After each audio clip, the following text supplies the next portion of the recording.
জাপানি ভাষাগুলো শেখা তো দরকার। জাপানি ভিসা আছে, যাবো তো, শিক্ষা গেলে ভালো না?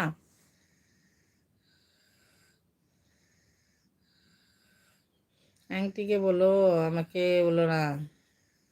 আমি জানতে চাই চিংচাং ভাষাটা কি।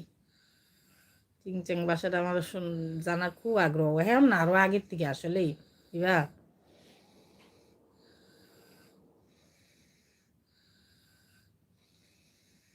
আচ্ছা, চীন দেশে বললে এটা ভালোবাসা, ঠিক আছে ঠিক আছে বুঝলাম, কিন্তু চিংচাং এটা কি? এটা কি হিসেবে বলে? এখন ধরো আমি চীন গেলাম, আমি যদি এখন চিংচাং করলাম, এটা যদি গালি হয় বেচারারা তো আমার পিটাইব। আর যদি কোনো জিনিসের নাম হয় তাহলে তো ওই জিনিসটা আমার দিব, আমি কিছু বুঝবো না, আমি তো চিংচাং চিংচিংই করতে থাকবো। 5 জন 6 জন টপে আছেন, সবাই একটু লাইক কমেন্ট করেন না।